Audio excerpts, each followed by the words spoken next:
Assalamualaikum warahmatullahi wabarakatuh. Apa kabar mahasiswa dan mahasiswi semester 6 ya, 6 yang Bapak banggakan. Selamat bertemu kembali pada mata kuliah metodologi penelitian bisnis. Pada pertemuan kedua ini masih melanjutkan pertemuan kita terakhir pada minggu kemarin ya, itu tentang metodologi penelitian. Nah, untuk minggu ini kita membahas, atau minggu kemarin kita sampai di apa itu penelitian bisnis ya. Penelitian bisnis. Nah, ini review dulu supaya seluruh mahasiswa mahasiswi dari Anda semua memahami. Ini kemarin menurut Hickman merupakan penelitian bisnis itu suatu proses sistematis dan objektif ya, yang meliputi pengumpulan pencatatan. Bentar ya, ini kok tidak muncul, maaf, ini terjadi trouble apa? Oh ya, baik ya. Sebentar, share screen-nya belum muncul. Nah, mudah-mudahan pada atau setelah mengikuti penelitian ini ya, nanti bisa menyiapkan sebuah judul proposal untuk sebuah riset tingkat atau selevel sarjana ya.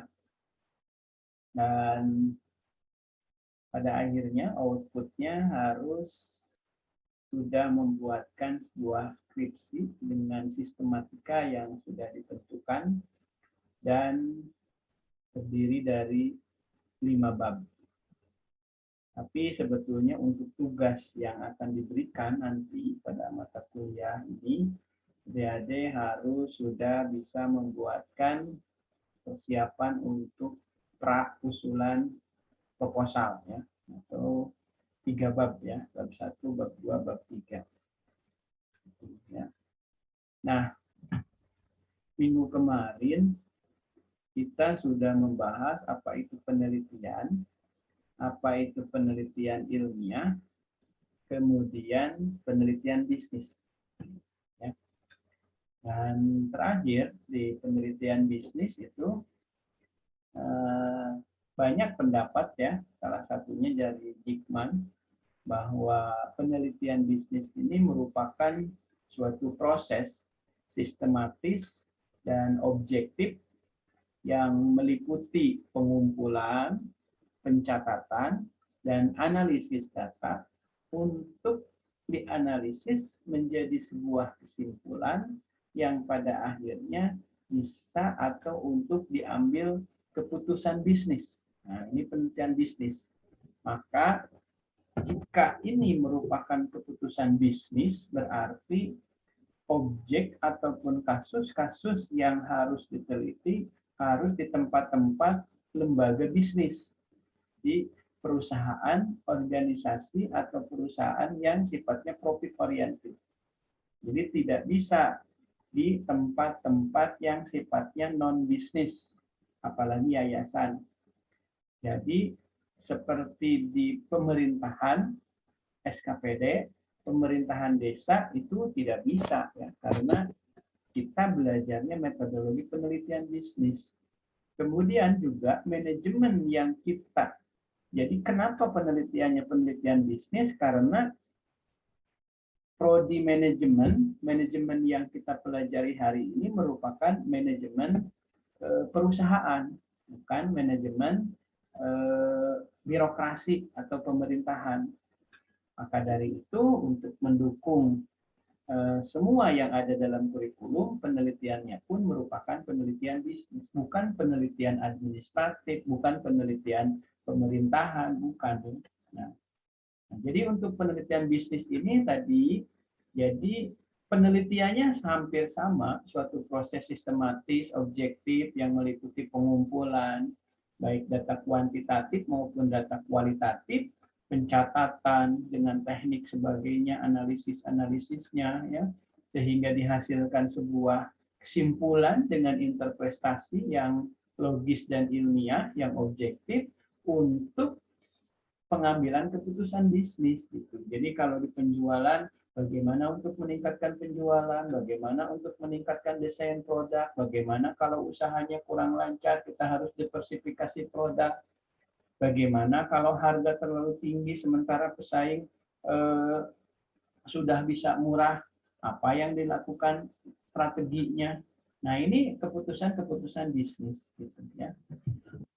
Pelayanan terhadap kepuasan nasabah. Keputusan bisnis artinya apa?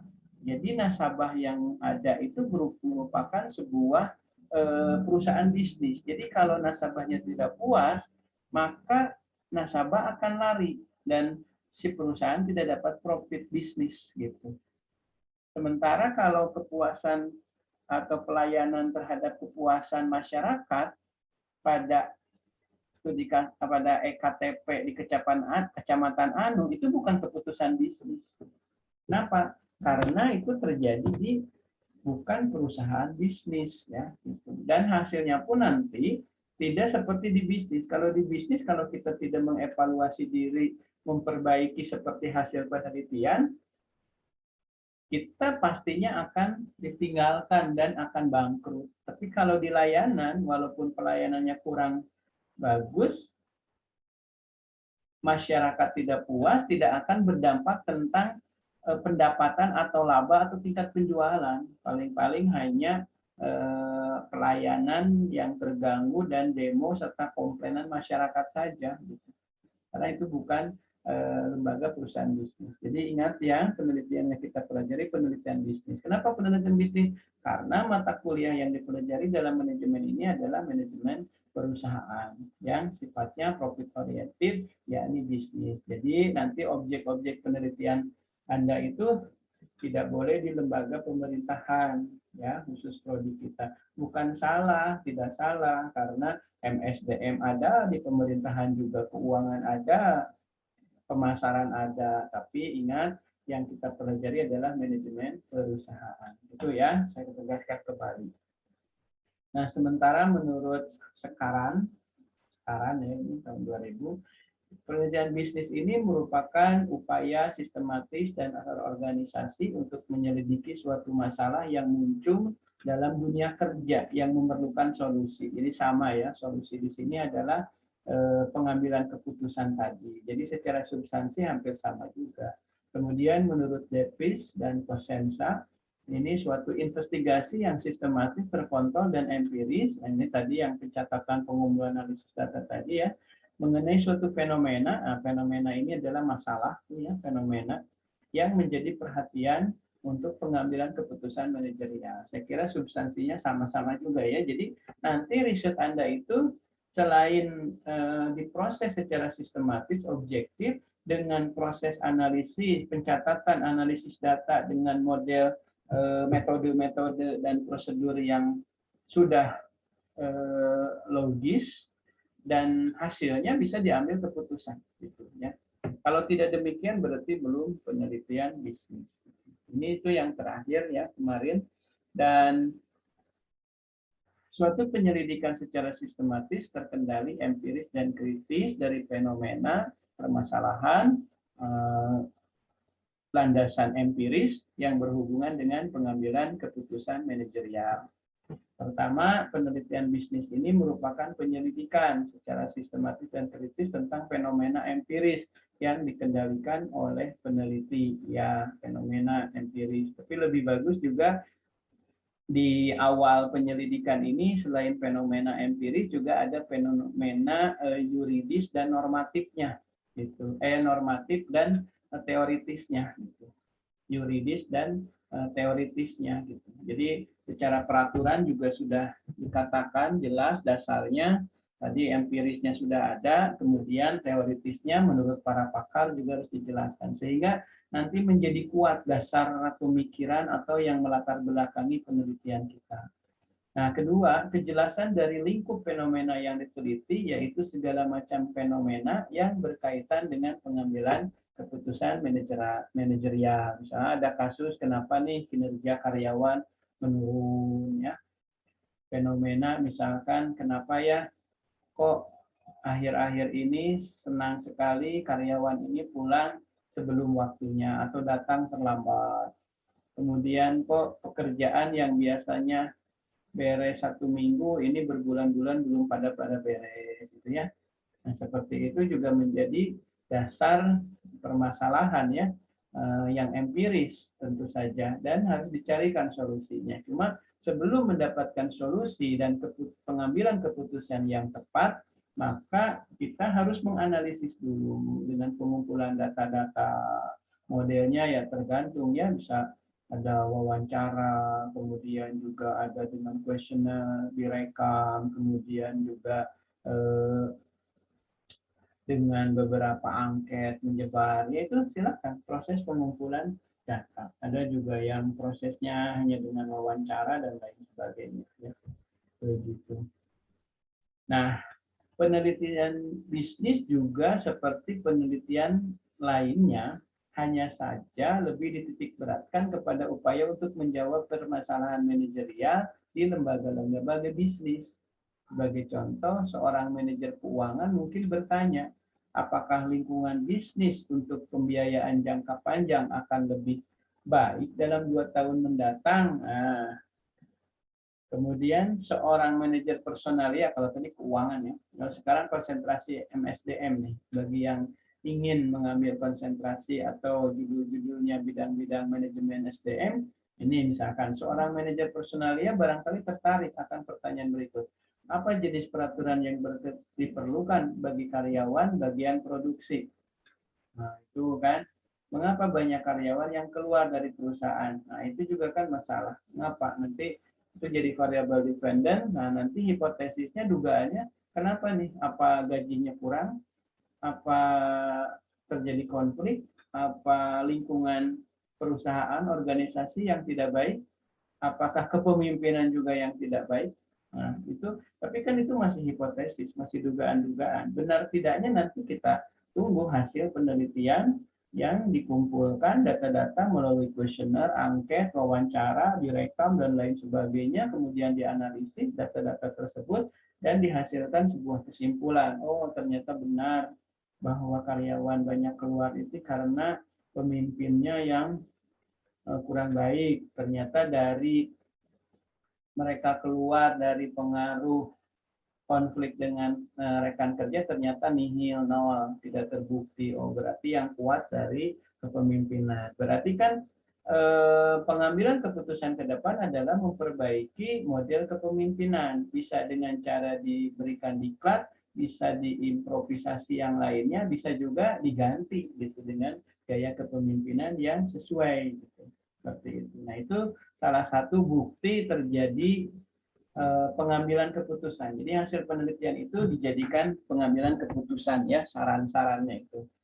Kemudian misalkan di bidang pemasaran, seorang manajer pemasaran mungkin bertanya bagaimana cara memantau penjualan.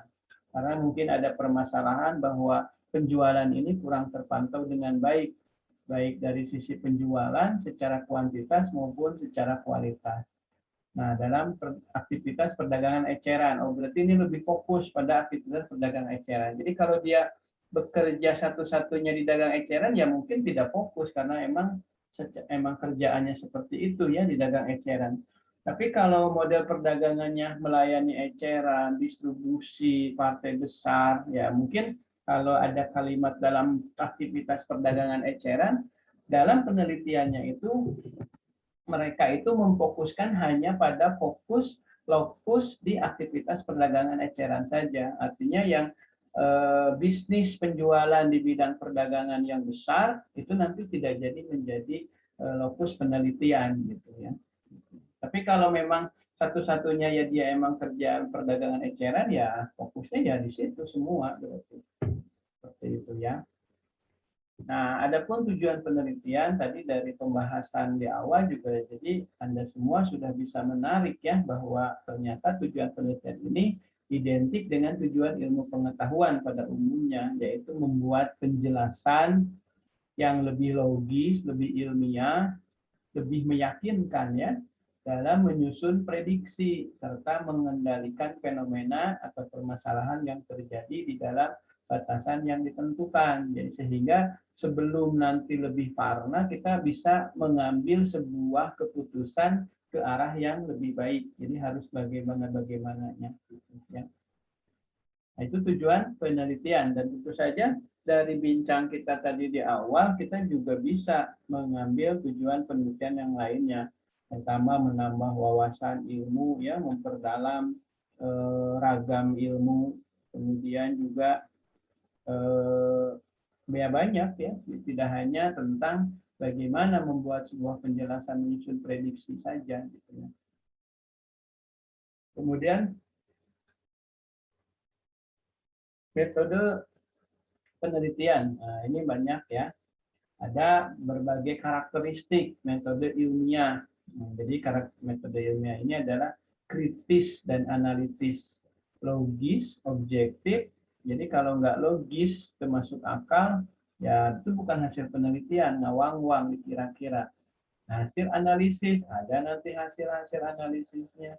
Nah, itu misalkan dengan, kalau kuesioner misalkan ada analisis dengan regresi ya untuk tadi apa itu peramalan di hari tadi yang kasus mana ya yang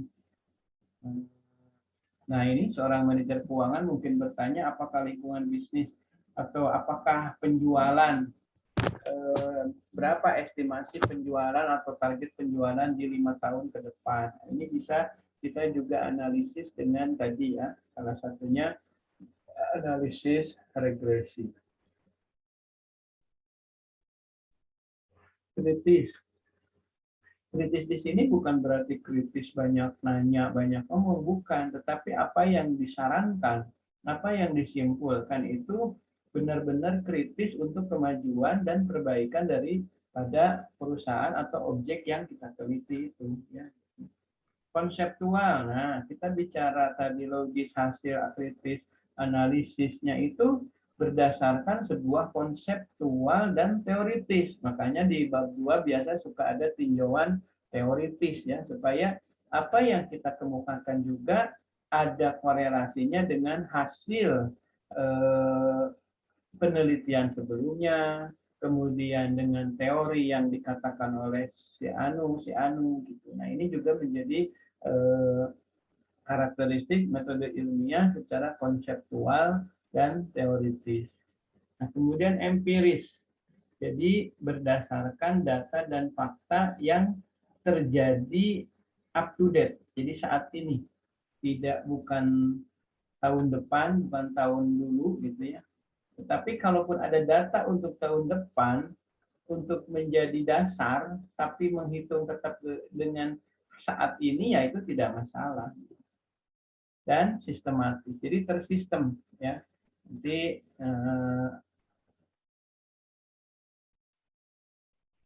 dari analisis ini ke analisis ini ke analisis tersistem dengan baik.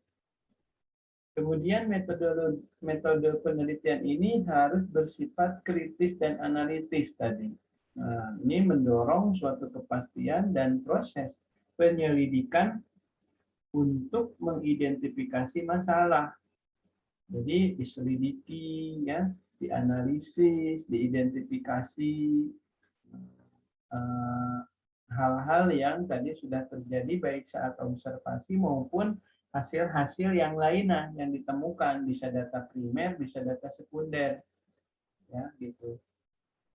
Jadi diidentifikasi, nah, kemudian dianalisis dengan metode untuk didapatkan hasil kesimpulan dan kemudian diberikan berupa solusi-solusinya atau saran-saran. Makanya di bab 5 biasa suka disebut dengan kesimpulan dan saran. Nah, itu saran di situ untuk mendapatkan solusi-solusi yang terbaik. Ya, bangga ya kita Kalau penelitian kita tepat, benar analisisnya, berarti hasil yang kita teliti ini bisa dimanfaatkan atau bisa menjadi solusi bagi perusahaan yang kita teliti. Bahkan jika berhasil mereka dan tepat, mereka akan memanfaatkan kita, paling tidak merasa sangat berterima kasih dengan hasil penelitian kita.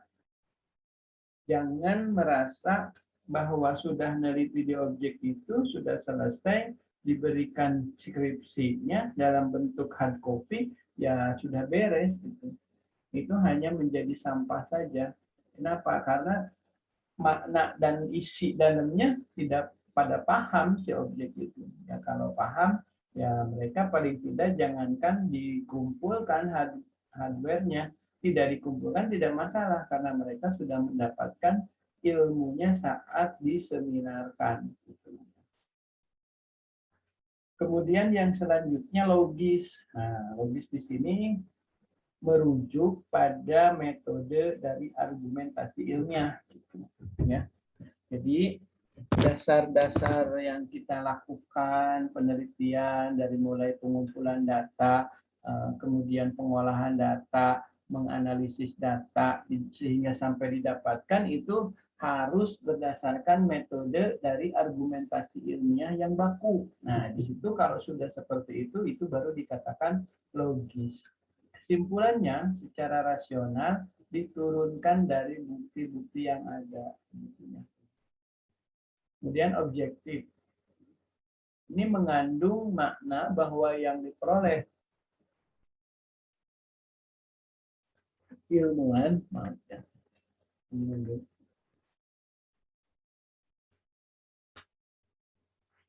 Ini objektif ini mengandung makna bahwa hasil yang diperoleh para ilmuwan yang lain akan sama. Makanya nanti pada saat kesimpulan ini misalkan koefisien determinasi dihasilkan 96, artinya bla bla bla bla bla bla bla, dan ini sesuai dengan hasil penelitian yang dilakukan oleh Anu dalam buku dalam Anu tahun Anu, bahwa yang mengatakan jadi sama dengan yang punya kita, ada kemiripan hasilnya, ya, itu dikatakan objektif. Hasil penelitian dikatakan ilmiah apabila dapat dibuktikan kebenarannya, kalau itu ilmiah, ya, dapat dibuktikan kebenarannya. Jadi pada saat hasilnya seperti yang memang yang terjadi real di objeknya juga seperti itu.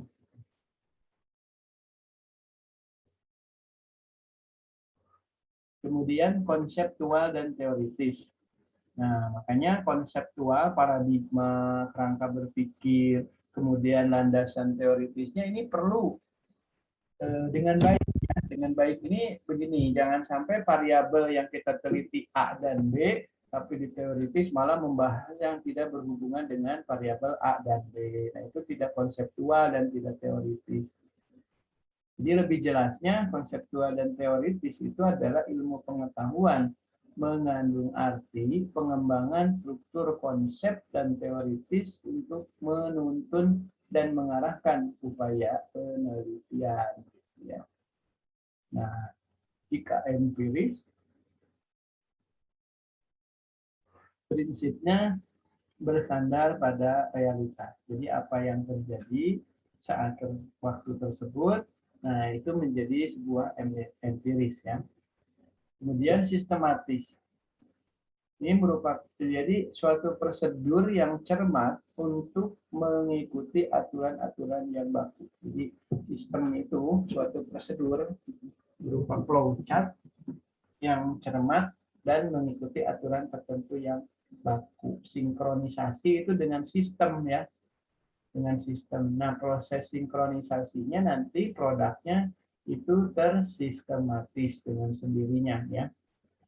Jadi dosen memasukkan data nilai itu nanti akan masuk ke si akad, akan masuk ke SIMA, akan masuk ke pangkalan data perguruan tinggi yang diolah tanpa diajukan pun harusnya langsung ada.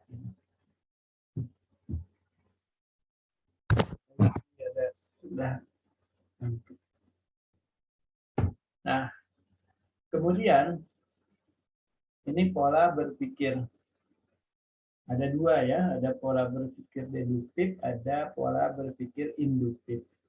Dalam penelitian ini kebanyakan yang saya periksa itu berpola pikir deduktif ya. Nah, apa itu pola pikir deduktif dalam penelitian ini, di mana penarikan kesimpulan untuk hal spesifik dari gejala umum. Misalkan semua mahasiswa harusnya mengambil mata kuliah metodologi penelitian. Kita adalah mahasiswa. Oleh karena itu, kita harus melaksanakan atau mengambil mata kuliah metodologi penelitian. Deduktif, penarikan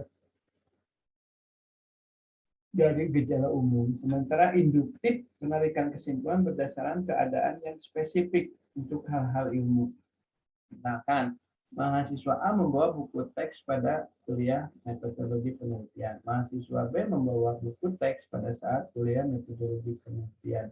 Kesimpulan, semua mahasiswa membawa buku teks pada saat kuliah metodologi penelitian. Jadi kalau ini dari hal-hal yang spesifik dulu, mahasiswa A yang lebih kecil baru ditarik kesimpulan. Kalau ini dari umum dulu, semua mahasiswa harus mengambil mata kuliah metrik. Kita adalah, nah jadi ke yang kecil, dari yang umum ke yang kecil, dari yang spesifik ke yang umum, gitu, kalau induktif ya. Nah untuk penelitian di latar belakang terutama ya pendahuluan itu kebanyakan model pola berpikir deduktif. Jadi dia masukin secara umum dulu, kemudian begitu objek, begitupun objek, begitupun divisi anu, begitu jadi dia dari yang umum masuk ke yang kecil ya. Jadi penarikan kesimpulan untuk hal spesifik dari gejala umum. Kalau ini mah dari gejala umum ke gejala dari gejala umum ke yang spesifik gitu.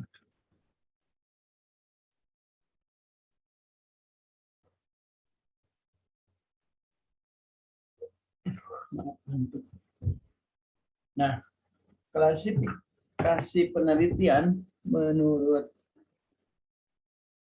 ini ada penelitian dasar atau basic research ya. Ini merupakan penelitian yang meliputi pengembangan ilmu pengetahuan. Nah, penelitian semacam ini memang tidak secara langsung ya bertujuan memecah suatu masalah.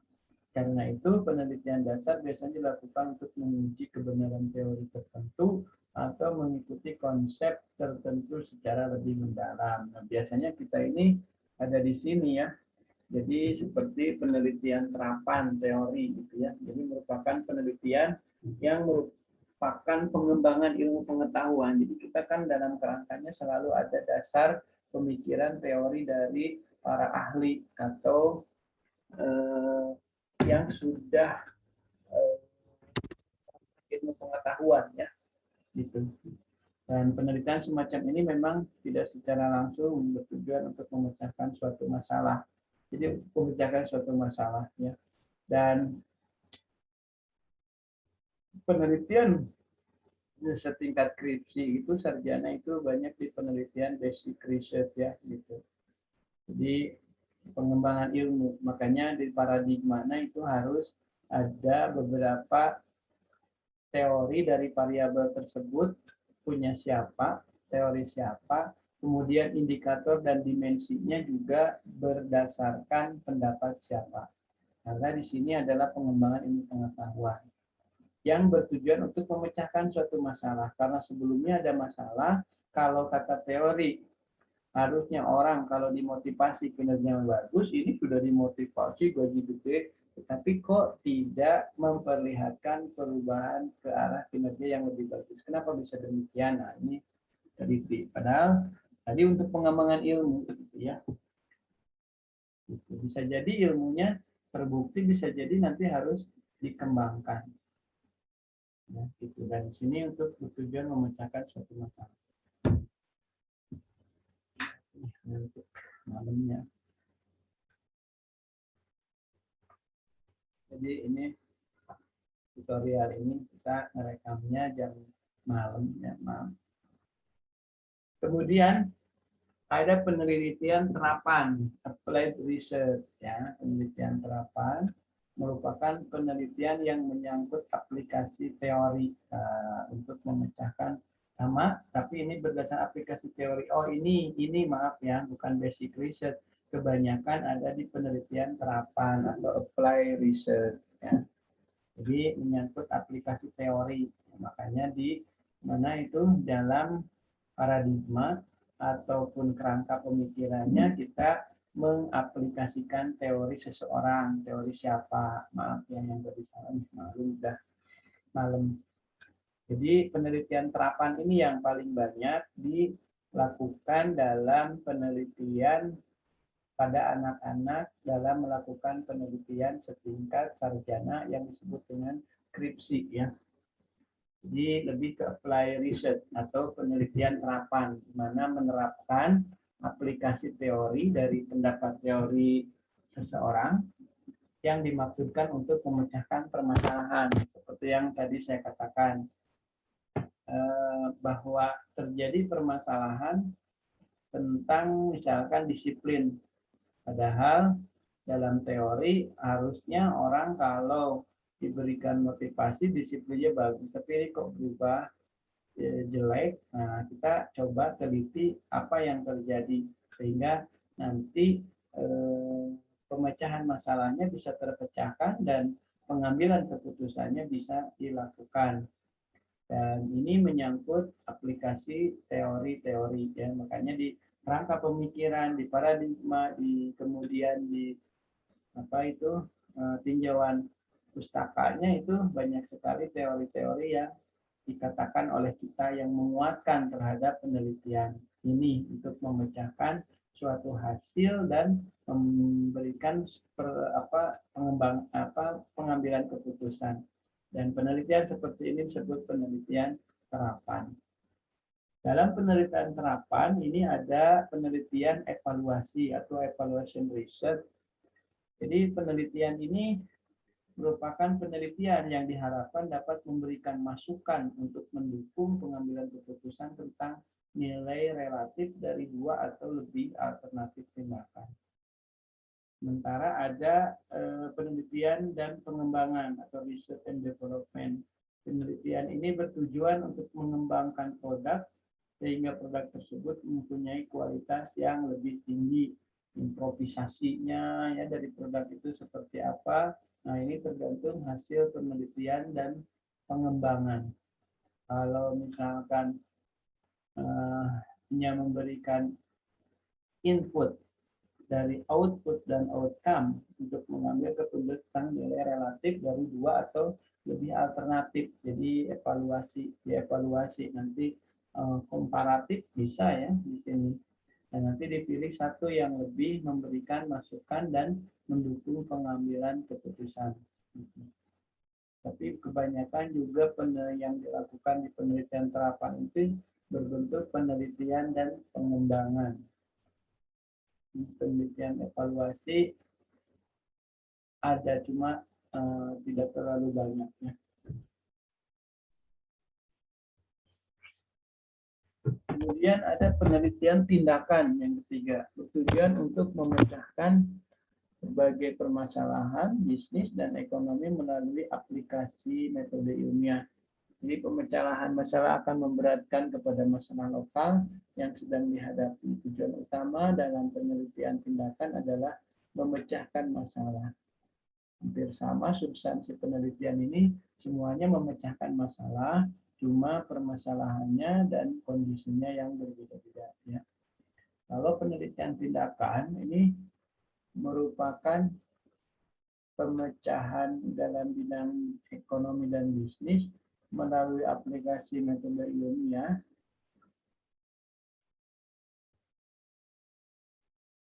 Nah, itu ya. Aduh, ngelos terus nih, agak ngantuk.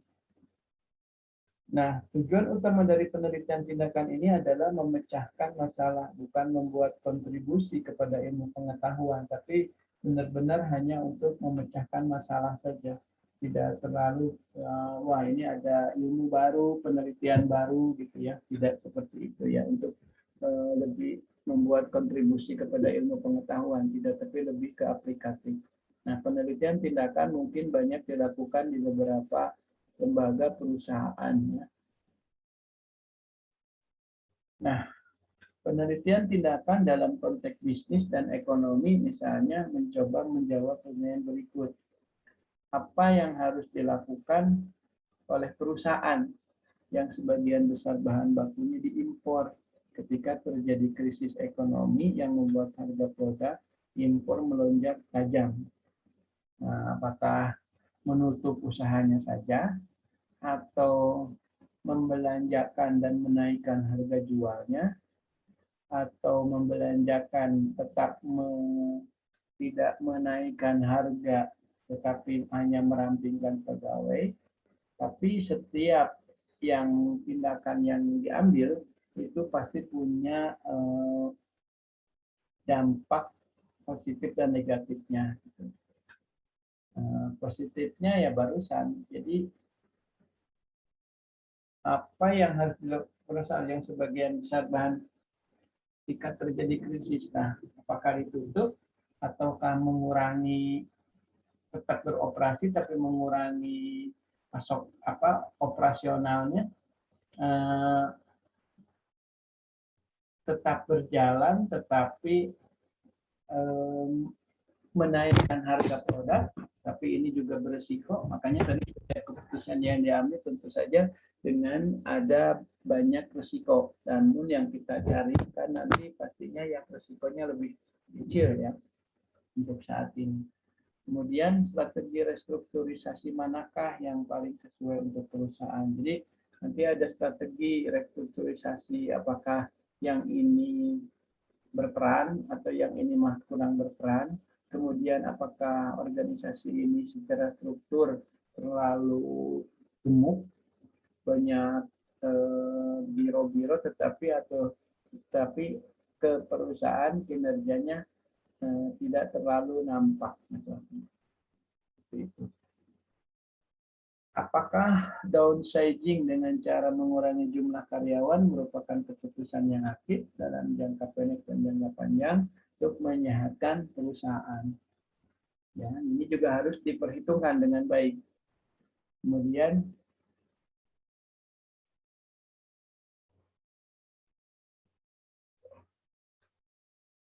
tindakan apa yang harus dilakukan oleh pemerintahan daerah dalam memberdayakan dan menumbuhkan usaha kecil kalau memang objek-objeknya di UMKM, Karang Taruna, BUMDes, dan lain sebagainya yang membutuhkan masukan kinerja dari pemerintah provinsi atau lain sebagainya ya.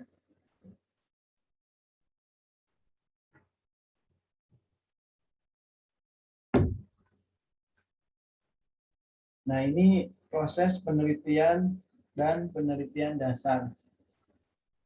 Dimulai dari pengumpulan data awal. Bisa Anda melakukan survei literatur, ya, baca-baca, lihat jurnal, lihat studi pustaka, dan lain sebagainya, ya. Kemudian wawancara juga dengan yang ada di objek tentang apa topik dan tema yang akan diambil. Ya, walaupun sebetulnya jangan mengambil topik dulu sebelum hasil observasi permasalahan fenomena yang ada, ya, gitu. Tapi tidak ada salahnya kita mengarah ke sana, tetapi bukan menentukan topik dan judul. Kita wacana untuk mengarah ke topik. Tentu saja saat pengumpulan data survei literatur kita jangan terlalu menggiring kepada judul topik yang kita sudah inginkan. Tidak, itu hanya beberapa opsi saja. Jadi kita dalam penelusuran pengumpulan datanya, baik survei terutama wawancara, jangan menggiring supaya apa judul jagoan kita ini nanti goal kemudian dikondisikan, jangan. Tapi biarkan saja saat wawancara itu bicara seadanya tentang variabel-variabel yang bisa diteliti, dan nanyanya bisa nggak terlalu formal ataupun bisa rumah kalau memang itu masih ada ikatan kerabat, dan di situ ngobrol ya tentang kondisi ya, dan di situ kita bisa mendapatkan beberapa data yang disebut dengan pengumpulan data awal, sehingga dari data awal itulah kita bisa menentukan tema dari sebuah judul penelitian. Walaupun biasanya kalau di kampus ya aksesnya atau tidaknya ya tadi tergantung, balik lagi kadang-kadang yang satu juga pingin anak isunya, yang satu pingin, dua-dua berantem bertabrakan, maka harus ada pengendalian dan pengolahannya. Nah, kemudian selanjutnya observasi topik penelitian tadi ya, tentukan topik penelitiannya. Jadi kalau hasil observasi, hasil wawancara ternyata banyak ngobrol-ngobrol, banyak kekurangan itu di bidang disiplin, ya berarti topiknya ya harus tentang disiplin.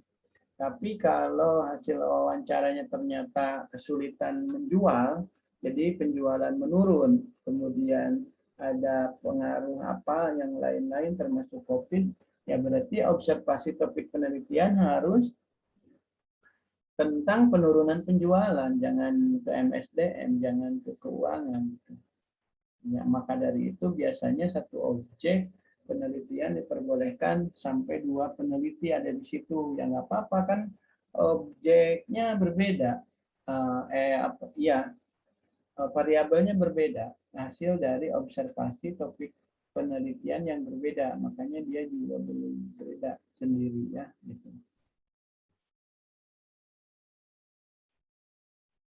Kemudian setelah observasi dan pengumpulan data dirumuskan permasalahannya ya. Nanti hasil pengumpulan data awal itu merupakan data empiris. Kemudian hasil observasi juga digabung jadi menjadi sebuah landasan di latar belakang ya. Dan selanjutnya kita membuatkan kerangka teoritis atau paradigmanya. Tadi ya, kalau kita sudah dapat di awal latar belakangnya, udah matching, udah kena, kemudian sebenarnya setelah perumusan masalah itu belum kerangka teoritis, ada tinjauan pustaka ya, di situ ditinjau, oh ini mengatakan ini, yang ini mengatakan ini. Ah, saya mau ngambil yang ini karena tadi juga ini merupakan penelitian terapan ya, sah saja misalnya ngambil punya Pak Khalid misalkan, atau punya Pak Cahyono misalkan, bukunya ya silakan teorinya diambil seperti itu ya.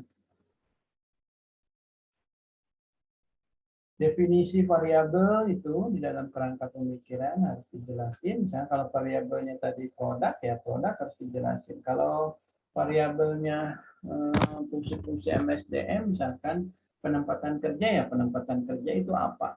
Harus dijelaskan ya. Kemudian hubungan antar variabel. Jadi kalau variabel X nanti apa itu kepemimpinan terhadap misalnya prestasi kerja variabel Y-nya.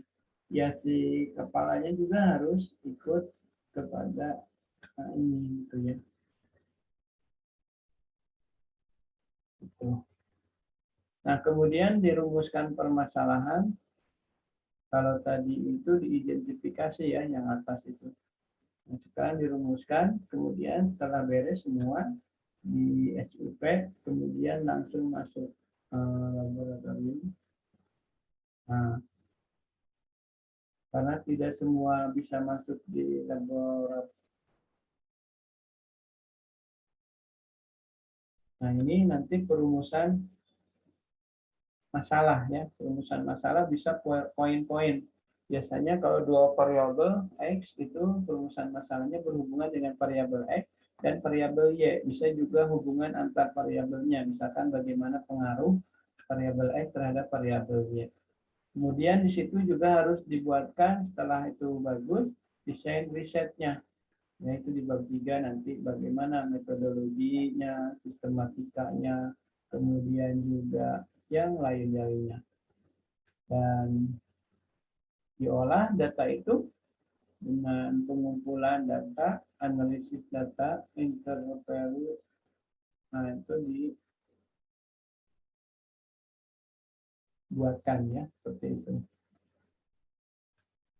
Kemudian logika deduktif. Nah, tadi logika deduktif itu dari awal, kalau apakah, kalau tidak ya tidak jalan. Nah, ini kan semua sudah jalan. Tinggal nanti ini di apa itu? Kalau ya, laporan, kemudian buat penulisan skripsi tadi ya, dan nanti akan diuji dalam pengambilan atau penelitian ini dalam sidang. Dan di situ juga pengambilan keputusan manajerialnya Anda harus tepat ya, logis juga.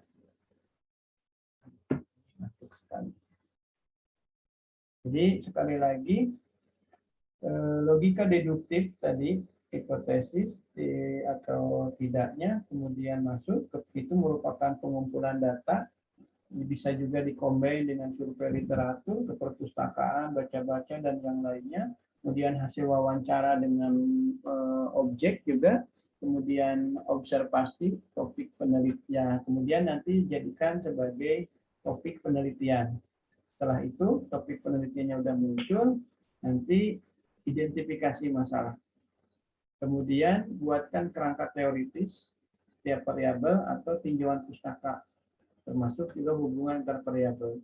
Kemudian rumuskan masalah 1, 2, 3, kemudian buatin desain riset di metodologi penelitiannya, metode analisisnya bagaimana, sistematikanya bagaimana. Kemudian data, ya, itu bagaimana pengumpulan data, bagaimana menganalisis interpretasi ya. Nah, ini harus benar juga, jangan sampai tidak paham. Sehingga nanti setelah data dan interpretasi ini muncullah kesimpulan dan ada pengambilan keputusan, poin-poin ya, berupa saran-saran tadi. Ini mantap sekali. Jadi tujuan utama dari penelitian dan pengembangan ini bukan untuk formulasi dan uji hipotesis, melainkan untuk mendapatkan produk baru atau proses baru melalui penelitian dan pengembangan produk. Perusahaan akan menghasilkan produk baru dengan kualitas yang tinggi, sehingga akan lebih memenuhi secara selera konsumen. Sehubungan dengan penelitian dan pengembangan produk, perusahaan dapat menerapkan pengendalian kualitas utama yang harus utama. Ya.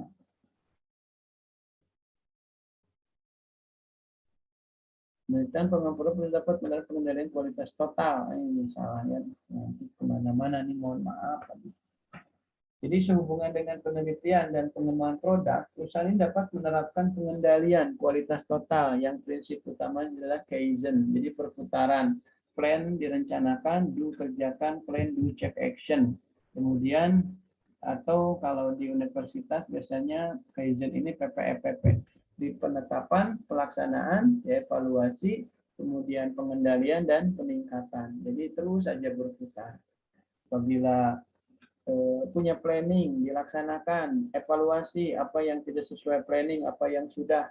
Kalau semuanya sudah, tetap kita kendalikan dan kita tingkatkan. Kalau misalkan masih ada yang kurang, tetap kita juga kendalikan kenapa bisa jadi kurang, kemudian tingkatkan lagi atau menjadi program reprogram ya, program ulang gitu ya. Gitu. Kemudian klasifikasi penelitian menurut metode. Nah, ini ada metode penelitian historis. Ini merupakan kegiatan penyelidikan, pemahaman, dan penjelasan keadaan yang telah lalu. Nah, ini historis kan, dan yang telah lalu diteliti. Misalkan ahli sejarah meneliti tentang arkeolog atau apa tuh bentuk bangunan stupa, candi gitu ya. Wah, ini pemahaman dan penjelasan keadaan yang telah lalu. Misalkan dari kesimpulan dengan berbagai analisis dan kajian pustaka, ternyata di sini itu dulu pernah terjadi sebuah kota besar ya, sekarang terendam air yang punya aktivitas yang padat dan ramai gitu. Ini berdasarkan sebuah penelitian-penelitian yang dilakukan para peneliti dan di situ yang digunakan penelitian historis. Evaluasi data historis meliputi kritik eksternal dan internal. Kritik eksternal berhubungan dengan keautentikan data, sementara kritis internal berhubungan dengan nilai dari data tersebut. Misalkan yang penelitian historis di bidang metodologi penelitian bisnis, misalkan begini, dulu di perusahaan ini ada perusahaan yang sangat besar, ramai, gitu ya, milik keluarga Tionghoa atau Tionghoa ya, tapi sekarang udah bangkrut. Nah, kemudian ingin meneliti tentang sejarah atau perusahaan tersebut yang sudah bangkrut tadi, kemudian mulai berdiri masa kejayaan, kemudian kenapa sampai ini bagian dari atau merupakan klasifikasi penelitian historis ya.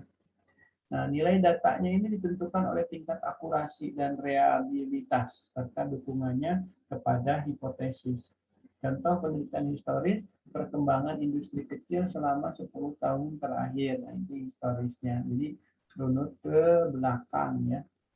Kemudian dampak deregulasi terhadap ekspor non-migas. Dampak deregulasi. Jadi deregulasinya merupakan historis sudah terjadi terhadap ekspor non-migas. Nah, ini tidak hanya saja kondisi non-migas hari ini, bisa saja 10 tahun yang lalu ini dampak deregulasi. Ini kan menjadi ilmu dan pemahaman bagi semua, terutama pengambil kebijakan seperti pemerintahan. Penelitian deskriptif ini pengumpulan datanya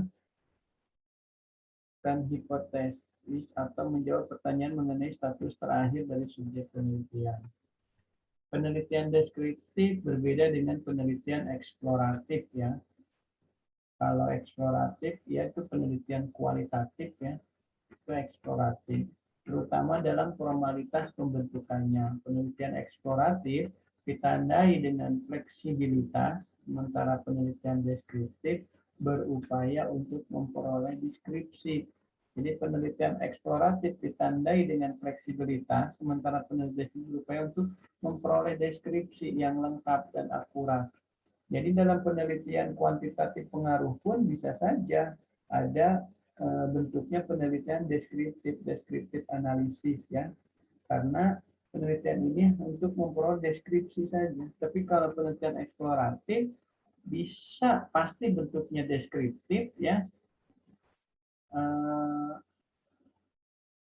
Ya tadi fleksibel ya. Nah, kelemahan utama dalam penelitian deskriptif ialah kurangnya tanggapan subjek penelitian. Nah, jadi subjek penelitian kurang, kelalaian subjek penelitian untuk mengambil daftar pertanyaan atau datang ke tempat wawancara, mengembalikan daftar pertanyaan atau datang ke tempat wawancara yang telah ditentukan, menyebabkan rendahnya tanggapan tersebut penelitian yang dilakukan.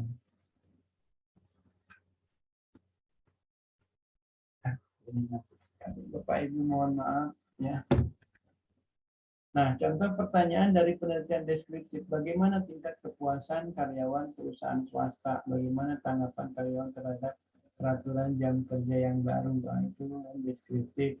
Walaupun nanti bentuknya bisa benar, angka-angka nanti skor totalnya itu nanti hasil kesimpulannya berdasarkan kriteria nanti juga ini sifatnya deskriptif ya gitu. Kemudian penelitian korelasional. Ini penelitian yang tertumpu apakah terdapat asosiasi antara dua variabel. Nah, ini biasanya penelitian kuantitatif itu sifat penelitiannya dengan karakteristik korelasional. Sebab akibat hubungan ya. Hubungan ya. Serta seberapa jauh korelasi yang ada di antara variabel tersebut.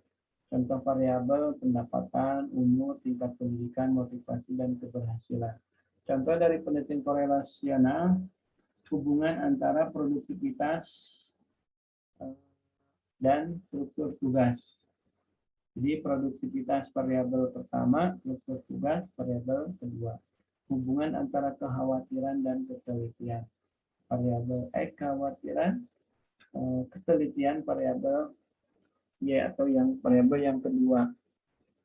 Nah, kemudian penggunaan tes kecerdasan untuk memprediksi keberhasilan dalam pekerjaan.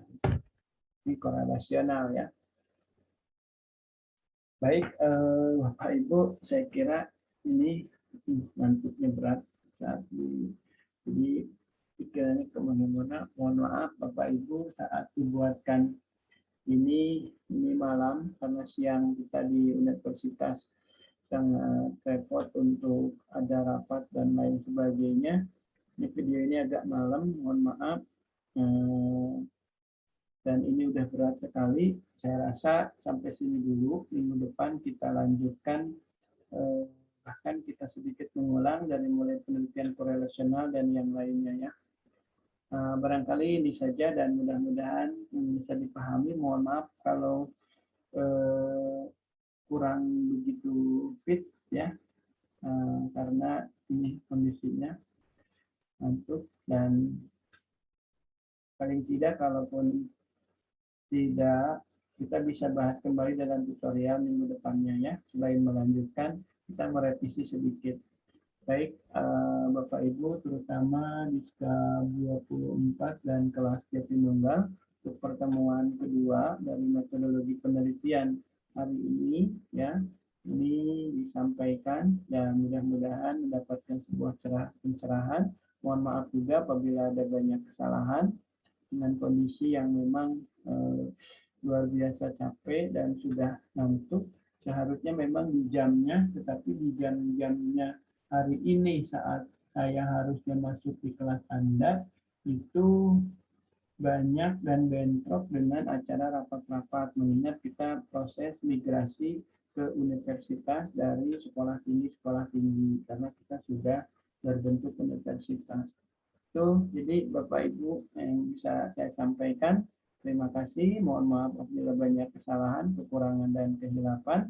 Billahi taufiq wal hidayah. Wassalamualaikum warahmatullahi wabarakatuh.